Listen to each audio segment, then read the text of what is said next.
afternoon to all of the warriors here. And you know, freedom is not free. That's right. We have to fight for it every day. And so for all of the warriors, thank you for being here. You know, there are forces that want to turn the clock back. They want to turn the clock back on our voting rights.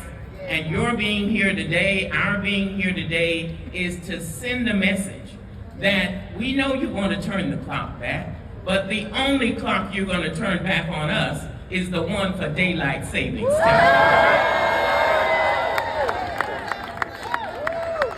Now, Florida was praised as having the best voting system of any place in the nation. Our governor said that.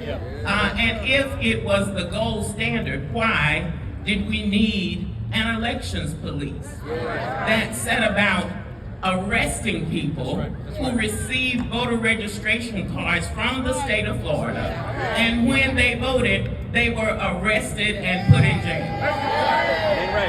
So if Florida is the gold standard, why are we penalizing third-party voter registration groups who want to work with people to help them to participate in our democracy? Voting is the fundamental basis of our democracy. And if you register them, you have to give them a receipt. Now, we don't know where this receipt is going to come from. And there are so many things that are being put in place to turn the clock back and to make sure that we cannot participate in voting in this state. We want fair and open elections. That's why we're here. And there's nothing wrong with making sure that there is integrity and that there is fairness. But fairness goes out the window when you make it difficult for people to get vote by mail ballots. At one time, you requested a vote by mail ballot and it automatically came to your home. Now you have to request it every cycle. And if you're unable to take that vote by mail ballot yourself to the supervisor of elections or a collection box, the only person who can take it is a member of your immediate family who lives at the same address. Why? If we're the gold standard. They want to turn the clock back. And then there are purges where people are being removed from the voting rolls.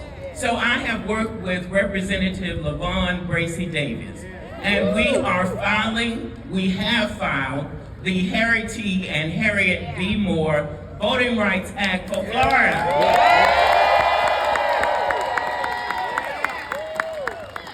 Our bill would make Election Day a paid holiday so that you don't have to choose between losing a day's work and going to the polls.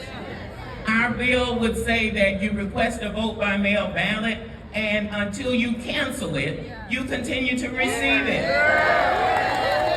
We would get rid of the restrictions on who can return the vote by mail ballot.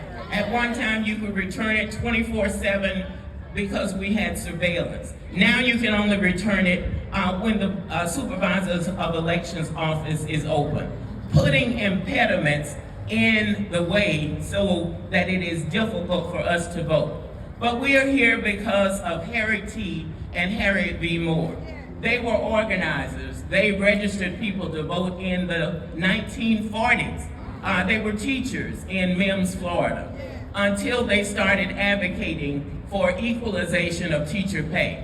And their contracts were not renewed, but the record said that they resigned. Their contracts were not renewed.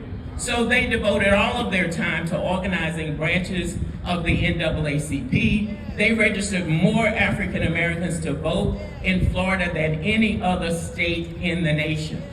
In addition to teacher pay being equal, Harry T. got involved in the Groveland 4 situation.